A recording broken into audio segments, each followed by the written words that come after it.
71-এ মুক্তিযুদ্ধকালের মানবতা বিরোধী অপরাধের মামলায় মৃত্যুদণ্ডাদেশ থেকে খালাস পেয়েছেন জামাত নেতা এটিএম আজহারুল ইসলাম।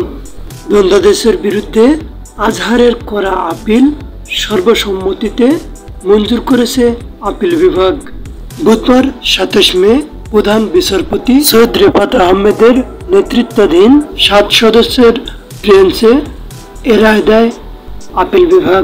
এই মামলায় আজহারুলকে মৃত্যুদণ্ড দিয়ে আন্তর্জাতিক অপরাধ ট্রাইব্যুনালের রায় এবং মৃত্যুদণ্ড বহাল রেখে ইতিপূর্বে আপিল বিভাগের দেওয়া রায় বাতিল ঘোষণা করা হয়েছে।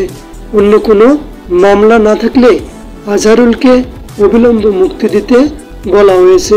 এর আগে আপিলের উপর শুনানি শেষে 8 মে আপিল বিভাগ রায় ঘোষণার জন্য 27 মে তারিখ ধার্য করেছিলেন। এর ধারাবাহিকতায় আপিলটি রায় ঘোষণার জন্য আজ মঙ্গলবারের কার্যতালিকায় 1 নম্বর ক্রমিকে ছিল।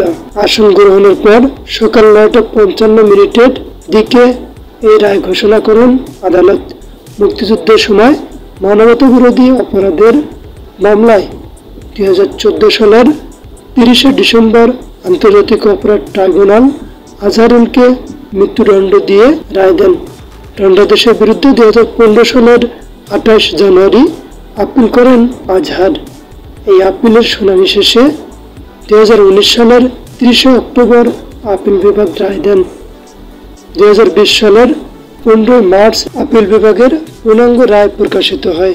পূর্ণাঙ্গ রায় প্রকাশের পর তা পুনঃবিবেচনা রিভিউ চেয়ে 2020 সালের 19 জুলাই আপিল বিভাগের আবেদন করেন আজহারুল ইসলাম। পুনঃবিবেচনার আবেদনের শুনানি শেষে গত 26 ফেব্রুয়ারি লিভ মঞ্জুর করে আদেশ দেন আপিল বিভাগ।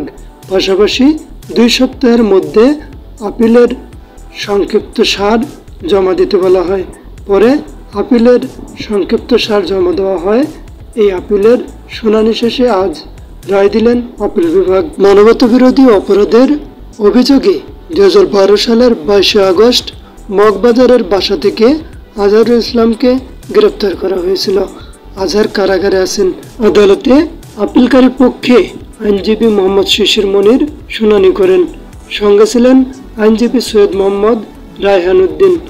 রাষ্ট্রপক্ষে অতিরিক্ত attorney general Anik R Haque, prosecutor Gazi M H Tamim শুনানিতে অংশ নেন।